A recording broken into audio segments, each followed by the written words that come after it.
Hello बच्चों। आज की क्लास में हम डिस्कस कर रहे हैं हमारी कक्षा 8 की गणित की वर्कशीट 32। तिथि है 2 फरवरी 2021 और आज हम डिस्कस कर रहे हैं हमारा बीजीय व्यंजक तथा सर्वसमीकाएं। तो लास्ट वीडियो में हमने क्या सीखा था कि बीजीय व्यंजक क्या होते हैं। तो हमने देखा था उसमें क्या होता है, हमारे पास चर, अचर और उनसे बनता है हमारा व्यंजक। तो चर जो हमारे बदलते रहते हैं, अचर जो हमारी संख्याएं होती हैं जो जिनका मान फिक्स रहता है, चेंज नहीं होता। तो हम बीजगणित में चर, अचर और व्यंजकों की मदद से कठिन समस्याओं का हल ढूंढ सकते हैं। जब गणित में बड़ी बड़ी समस्याओं को जोड़ना और घटाना पड़ता है या कहीं कहीं जब राशियों का मान निश्चित नहीं होता तो हम व्यंजक का इस्तेमाल करते हैं। तो आज हम यही देखेंगे कि ये व्यंजक कैसे बनते हैं।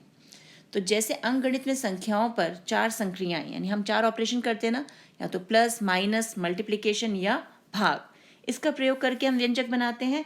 उसी प्रकार हम यहाँ भी बीजीय व्यंजक बनाएंगे, यानी XYZ जो हमारे इंग्लिश के अल्फ़ाबेट है ना, उनको यूज़ करके साथ में नंबर्स का भी यूज़ यानी अंकों का भी यूज़ करेंगे हम, और उससे हम व्यंजक बनाएंगे।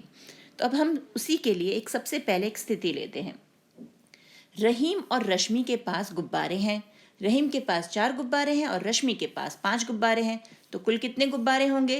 और जैसे ही कुल का शब्द मिला तो हमें पता है हमें क्या करना है, इन्हें जोड़ना है। तो हमने क्या किया, रहीम जमा रश्मि 4 जमा 5 यानी 9 गुब्बारे हैं उनके पास। तो ये हो गई हमारी स्थिति 1। अब आ जाते हैं हम हमारी स्थिति 2 पे। रहीम के पास 6 टॉफियां हैं परंतु रश्मि अपनी टॉफियां नहीं बताना चाह रही है। इस स्थिति में हमें दोनों की टॉफियों का योग बताने में कठिनाई हो रही है। तो सुविधा के लिए हम रश्मि की टॉफियों को x मान लेते हैं। अब रश्मि ने क्या किया, एक सीक्रेट बना रखा है कि मैं नहीं बताऊंगी टॉफी कितनी है। तो हमने मान लिया जो चीज़ हमें नहीं पता वो हमने x मान ली। तो कुल टॉफियां क्या हो जाएंगी, रहीम की टॉफी प्लस रश्मि की टॉफी। रहीम की तो 6 है ही, रश्मि को हमने क्या माना हुआ है, x। तो हमारा क्या व्यंजक बन गया, 6 जमा x। तो इस प्रकार हम बीजीय व्यंजक बनाते हैं। और ज़रूरी नहीं कि हम हर बार x का प्रयोग करें, हम x, y, z, a, b, c, p, t किसी का भी जो इंग्लिश भाषा के हमारे अक्षर हैं उनका प्रयोग कर सकते हैं। अब देखते हैं एक और स्थिति। अध्यापिका ने कक्षा में 3 छात्रों जिनके नाम संचित, गुरलीन और अब्दुल हैं को बुलाकर तीनों को कुछ पेंसिलें दी।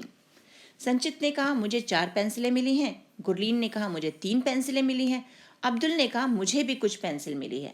तो इस बार सीक्रेट कौन रख रहा है, अब्दुल। अब्दुल नहीं बताना चाह रहा कि उसे कितनी पेंसिल मिली है। तो अध्यापिका जी ने कहा इन तीनों के पास कुल मिलकर कितनी पेंसिलें होंगी, यानी इन तीनों की पेंसिलों का हमें योग करना है। तो क्या हो जाएगा, 4 जमा 3, और अब्दुल की पेंसिल हमें नहीं पता तो उसे हम रख लेते हैं x।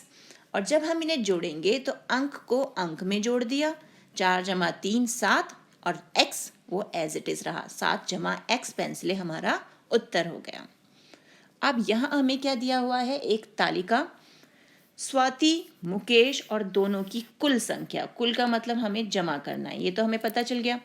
अब पेंसिलें, स्वाति की p और मुकेश की 5, तो कितने हो गए, p जमा 5। टॉफी, स्वाति के पास है m, मुकेश के पास है 2, तो कितना हो जाएगा, m जमा 2। कॉपी, स्वाति के पास है 8 और मुकेश के पास है t, तो उत्तर क्या आ जाएगा, 8 जमा t। तो यहाँ देखा, हम किसी भी इंग्लिश अल्फ़ाबेट से जो संख्या, जो चीज़ हमें नहीं पता है उसको दर्शा सकते हैं। अब है हमारे पास कि हमें एक कथन दिया हुआ है और उसे हमें बीजीय व्यंजक में उसके आधार पर बदलना है।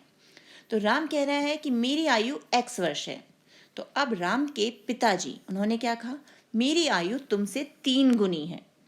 भाई ने कहा मैं तुमसे 2 वर्ष बड़ा हूं, और माँ ने कहा मेरी आयु तुम्हारे पिताजी से 2 वर्ष कम है। तो अब यहाँ पर इसके आधार पर हमें इन प्रश्नों की यानी इन रिक्त स्थानों को भरना है। तो सबसे पहले राम की वर्तमान आयु, तो राम ने क्या बताई है उसकी आयु, x वर्ष, तो हमने x वर्ष लिख दिया यहाँ पर। पिताजी की वर्तमान आयु, पिताजी राम से 3 गुने हैं, 3 गुना, देखो वर्ड भी आ रहा है 3 गुना, और राम कितना है, x, यानी कितना हो गया, 3x वर्ष।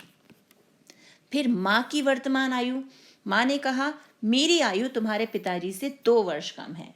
तो पिताजी की आयु तो हमने निकाल ली ऊपर, अभी कितनी है 3x, उससे 2 कम। कम करने के लिए हम क्या करते हैं, जमा करते हैं कि घटाते हैं?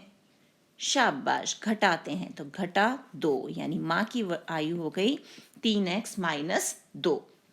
भाई की वर्तमान आयु, अब भाई जो है वो राम से 2 वर्ष बड़ा है। तो बड़ा मतलब अधिक है, राम है x वर्ष का, वो 2 वर्ष अधिक, अधिक यानी जमा करना होगा यहाँ पर, तो x प्लस 2 वर्ष। माँ और भाई की आयु का योग, तो माँ की आयु हमने निकाली 3x माइनस 2 और भाई की आयु है x जमा 2, तो जमा इनका योग निकालना है x जमा 2। आप यहाँ ध्यान से देखो, जो x वाले व्यंजन हमारे पद हैं वो x में जुड़ेंगे, जैसे 3x और यहाँ से हम ले आए x, माइनस 2 जमा 2, तो 3x और x कितना हो गया, ये तो हो गया 4x और 2 में से 2 गए यानी 0, यानी 4x वर्ष। तो ये आ गया माँ और भाई की आयु का योग। तो इस वर्कशीट का अच्छे से अभ्यास कीजिए और एनसीईआरटी की अपनी बुक से और क्वेश्चंस जो हैं उनसे अभ्यास कीजिए। मिलते हैं एक और वीडियो में, तब तक keep practising and enjoy maths.